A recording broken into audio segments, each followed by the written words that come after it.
नमस्कार मित्रांनो, पुढील 5 दिवस संपूर्ण महाराष्ट्रासाठी अत्यंत महत्त्वाचे, संवेदनशील आणि तितकेच धोक्याचे ठरणार आहेत. जर तुम्ही महाराष्ट्राच्या कोणत्याही भागात राहत असाल, प्रवासाचे नियोजन करत असाल किंवा घराबाहेर पडणार असाल तर पुढील काही मिनिटे ही बातमी अत्यंत बारकाईने समजून घ्या. मित्रांनो, हवामान अभ्यासक पंजाबराव डक यांनी दिलेल्या आत्ताच्या सर्वात ताज्या, खळबळजनक आणि अधिकृत हवामान अपडेटनुसार पुढील 5 दिवसांमध्ये महाराष्ट्रातील तब्बल 7 जिल्ह्यांना वादळी मान्सूनपूर्व पावसाचा प्रचंड जोरदार फटका बसणार आहे. हा पाऊस कोणताही सर्वसामान्य पाऊस नसेल. पंजाबराव डक यांच्या मते ताशी 50 ते 60 किलोमीटर वेगाने वाहणारे विनाशकारी वादळी वारे, ढगांचा प्रचंड कडकडाट आणि अत्यंत धोकादायक विजांच्या तांडवासह हा पाऊस या 7 जिल्ह्यांमध्ये हाहाकार माजवू शकतो. मित्रांनो, आता ते 7 जिल्हे कोणते आहेत ते आपण बघणारच आहोत. भर उन्हात निसर्गाने हे अचानक रौद्र रूप का धारण केलंय, अरबी समुद्रात नेमकी कोणती हालचाल सुरू आहे आणि सर्वात महत्त्वाचं म्हणजे ते 7 जिल्हे कोणते आहेत ज्यांना रेड अलर्ट जारी करण्यात आलेला आहे. या सर्व प्रश्नांची उत्तरं आज आपण या विशेष विश्लेषणामध्ये पाहणार आहोत. त्यामुळं व्हिडिओ शेवटपर्यंत बघा. ही माहिती प्रत्येकाच्या सुरक्षिततेशी जोडलेली आहे, त्यामुळे व्हिडिओ कुठेही स्किप न करता शेवटपर्यंत पहा. मित्रांनो, सध्या मे महिन्याचा शेवटचा दिवस, आठवडा संपला आणि महिना देखील संपला, परंतु महाराष्ट्रात उन्हाचा पारा 40 अंशाच्या पार गेला आहे. नागरिक उकाड्याने हैराण झाले आहेत आणि मान्सून कधी येणार याची वाट पाहत आहेत. पण मान्सून मुख्य भूमीत दाखल होण्यापूर्वीच अरबी समुद्र आणि बंगालच्या उपसागरांमध्ये हवेच्या दाबाचे तीव्र पट्टे तयार झाले आहेत. यामुळे संपूर्ण राज्याच्या वातावरणात कमालीची उलथापालथ सुरू झाली आहे. हवामान अभ्यासक पंजाबराव डक यांनी आपल्याला अंदाज स्पष्ट केलेला आहे. सध्या जमिनी कमालीच्या तापलेल्या आहेत. त्यातच समुद्रावर येणारी बाष्पयुक्त हवा जेव्हा या तापलेल्या जमिनीच्या संपर्कात येते तेव्हा स्थानिक पातळीवर अत्यंत कमी वेळात प्रचंड मोठे ढग तयार होतात. हे ढग दिसायला काळे कुट्ट असतात आणि यामध्ये विद्युत प्रभार खूप जास्त असतो. यामुळेच पुढील 5 दिवसात दुपारनंतर अचानक काळोख होईल. वादळी वाऱ्यासह पावसाला सुरुवात होणार असून आता आपण थेट त्या 7 जिल्ह्यांकडे सविस्तर विश्लेषणाकडे वळणार आहोत, ज्यांना पुढील 5 दिवस अत्यंत सावध राहावे लागणार आहेत. आता मित्रांनो, यामध्ये पहिला जिल्हा आहे तो सोलापूर जिल्हा. या यादीत सर्वात पहिला आणि मुख्य जिल्हा आहे तो म्हणजे सोलापूर. पंजाबराव डक यांच्या अंदाजानुसार पुढील 5 दिवस सोलापूर शहर आणि संपूर्ण ग्रामीण भागाला वादळाचा मोठा फटका बसू शकतो. यामध्ये सोलापूर, पंढरपूर, बार्शी, सांगोला आणि करमाळा या पट्ट्यांमध्ये विजांच्या कडकडाटासह मुसळधार पाऊस पडेल. सोलापूर जिल्ह्यातील द्राक्ष आणि डाळिंब बागायतदारांचे मोठे नुकसान होण्याची शक्यता सुद्धा हवामान अभ्यासक पंजाबराव डक यांनी वर्तवली आहे.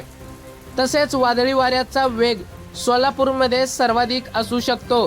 त्यामुळे रस्त्यावरील होर्डिंग्स आणि कच्च्या बांधकामांना मोठा धोका निर्माण झाला आहे. मित्रांनो, आता दुसऱ्या नंबरचा जिल्हा येतो तो म्हणजे सांगली जिल्हा. या यादीतील दुसरा अत्यंत संवेदनशील जिल्हा आहे तो म्हणजे सांगली. सांगली जिल्हा सध्या तीव्र उष्णतेचा सामना करत आहे. मात्र पुढील 48 ते 72 तासात या जिल्ह्यात निसर्गाचा मोठा चमत्कार पाहायला मिळेल.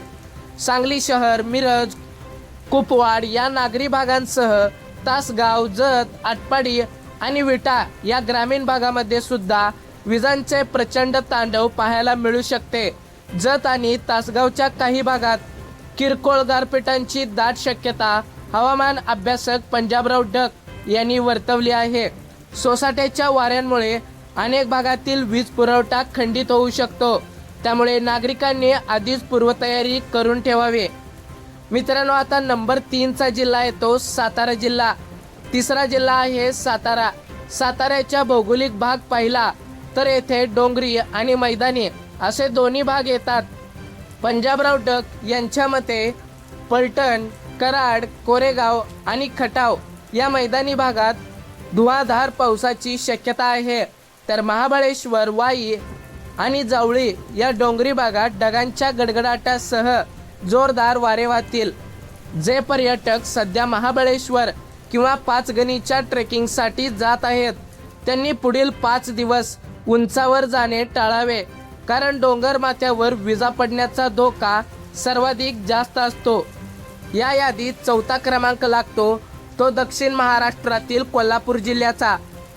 कोल्हापूर शहर, हातकणंगले, शिरोळ, कागल आणि गडहिंग्लज या परिसरामध्ये पुढील 5 दिवसात हवामान कमालीचे बदलते राहील. दुपारपर्यंत कडक ऊन पडेल आणि घामाच्या धारा सुटतील, पण सायंकाळी 4 नंतर अचानक आभाळ भरून येईल.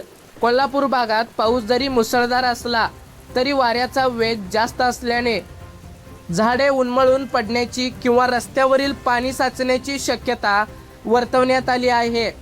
आता मित्रांनो, नंबर 5चा जिल्हा आहे तो छत्रपती संभाजीनगर. 5वा जिल्हा आहे तो म्हणजे मराठवाड्याचे प्रवेशद्वार असलेला छत्रपती संभाजीनगर. पंजाबराव डक यांच्या मते मराठवाड्यात यंदा उन्हाची तीव्रता खूप जास्त आहे. जमीन प्रचंड तापल्यामुळे या भागात तयार होणारे ढग खूप जास्त धोकादायक असतील.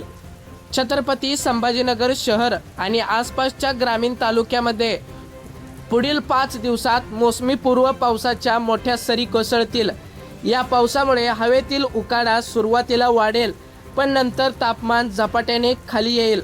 नागरिकांनी सायंकाळच्या वेळी प्रवास करणे टाळावे, असा इशारा हवामान अभ्यासक पंजाबराव डक यांनी दिलेला आहे. मित्रांनो, आता नंबर 6चा जिल्हा आहे जालना जिल्हा.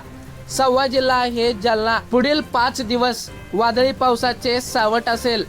जालना शहर, भोकरदन, परतूर आणि आंबड या परिसरांमध्ये विजांच्या कडकडाटासह जोरदार पाऊस हजेरी लावेल. पंजाबराव डक यांच्या मते जालन्यातील अनेक भागात स्थानिक पातळीवर ढग दाटून आल्यामुळे अचानक मुसळधार पाऊस सुरू होईल आणि अवघ्या 1-2 तासात रस्ते जलमय होतील. मित्रांनो, नंबर 7चा जिल्हा आहे अहिल्यानगर जिल्हा आणि या यादीतील 7वा अत्यंत महत्त्वाचा जिल्हा आहे तो म्हणजे अहिल्यानगर. हा महाराष्ट्रातील क्षेत्रफळाने सर्वात मोठा जिल्हा आहे. या जिल्ह्याच्या संगमनेर, कोपरगाव, राहता, पारनेर आणि पाथर्डी या भागात पुढील 5 दिवसात वादळी वाऱ्याचा धुमाकूळ पाहायला मिळू शकतो. ताशी 50 किलोमीटर वेगाने वाहणाऱ्या वाऱ्यांमुळे अनेक ठिकाणी झाडांच्या फांद्या तुटून पडू शकतात किंवा पत्र्याची शेड उडून जाऊ शकतात. अहिल्यानगरमधील नागरिकांनी पुढील 5 दिवस अत्यंत सतर्क राहणे गरजेचे आहे. मित्रांनो, आता या 7 जिल्ह्यांची नावे समजल्यानंतर हा पाऊस नेमका कसा असेल हे समजून घेणे गरजेचे आहे. हवामान अभ्यासक पंजाबराव डक यांनी वारंवार एका गोष्टीवर भर दिला आहे. हा पाऊस शांतपणे पडणारा मान्सूनचा पाऊस नाही, तर हा मान्सून पूर्व म्हणजेच प्री मान्सून पाऊस असणार आहे. या पावसाचे वैशिष्ट्य म्हणजे हा संपूर्ण दिवसभर पडत नाही. या पावसाचे वैशिष्ट्य म्हणजे हा संपूर्ण दिवसभर पडत नाही. सकाळी सूर्यप्रकाश पडेल, दुपारी उन्हाचे चटके बसतील, पण दुपारी 3 ते रात्री 8 या वेळेत अचानक वादळ घोंघावायला सुरुवात होईल. सर्वात मोठे चिंतेची बाब म्हणजे विजा पडणे. या 5 दिवसात हवेमध्ये मोठ्या प्रमाणात विद्युत प्रभार असणार आहे. त्यामुळे विजा चमकत असताना कोणत्याही मोकळ्या मैदानात उभे राहू नका. उंच झाडाखाली आश्रय घेऊ नका आणि घरातील टीव्ही, फ्रीज यांसारख्या महागड्या उपकरणांचे प्लग सॉकेटमधून काढून ठेवा, जेणेकरून हाय व्होल्टेजमुळे त्यांचे नुकसान होणार नाही. निसर्गाच्या या संभाव्य संकटाचा सामना करण्यासाठी प्रशासनाने आणि हवामान तज्ज्ञांनी काही अत्यंत महत्त्वाच्या मार्गदर्शक सूचना जारी केल्या आहेत. त्या प्रत्येकाने पाळल्याच पाहिजेत. नंबर 1, प्रवासाचे नियोजन. जर तुम्ही हायवेवरून किंवा दुचाकीवरून प्रवास करत असाल आणि अचानक वादळ सुरू झाले तर गाडी तात्काळ बाजूला घ्या. गाडी मोठ्या लोखंडी होर्डिंग्स किंवा जुन्या इमारती किंवा मोठ्या झाडाखाली पार्क करू नका. 4 चाकी गाडीत असाल तर काचा बंद करून गाडीच्या आतच बसून राहा. नंबर 2, शहरी भागातील नागरिकांसाठी शहरांमध्ये राहणाऱ्या नागरिकांनी आपल्या गच्चीवरील उघड्या वस्तू, पत्रे किंवा कुंड्या सुरक्षित ठिकाणी ठेवाव्यात, जेणेकरून त्या वाऱ्याने उडून खाली पडणार नाहीत. नंबर 3, इलेक्ट्रॉनिक उपकरणांची काळजी. विजा चमकत असताना मोबाईलचा वापर उघड्यावर करणे अत्यंत धोकादायक ठरू शकतं. तसेच घरात वायफाय किंवा राउटर बंद ठेवावे.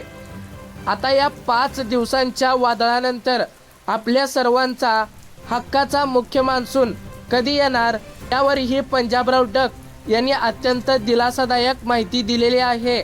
त्यांच्या मते हा जो मान्सूनपूर्व पाऊस पडणार आहे तो मान्सूनच्या आगमनासाठी पोषक वातावरण तयार करेल.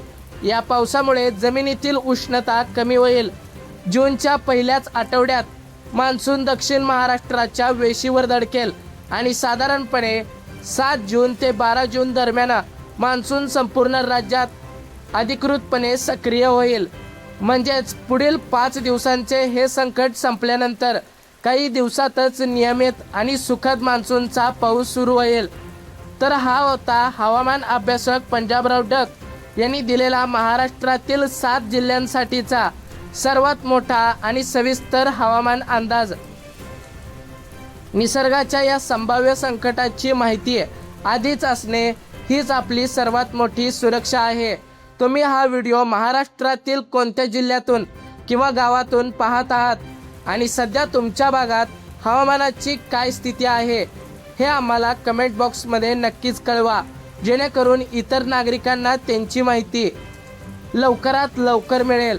हवामान बदल आणि राज्यातील अशाच प्रकारच्या थेट, अचूक आणि ताज्या घडामोडी सतत पाहण्यासाठी आत्ताच आपल्या बोलगण्या मराठी या यूट्यूब चॅनलला सबस्क्राईब करा. व्हिडिओ माहितीपूर्ण वाटला असेल तर लाईक करा आणि आत्ताच आपल्या गावातील सर्व व्हॉट्सॲप ग्रुपवर शेअर करा, जेणेकरून सर्व शेतकरी वर्गाला त्याचा फायदा होईल. भेटूया पुन्हा एकदा अशाच माहितीपूर्ण व्हिडिओसोबत. तोपर्यंत जय हिंद, जय महाराष्ट्र.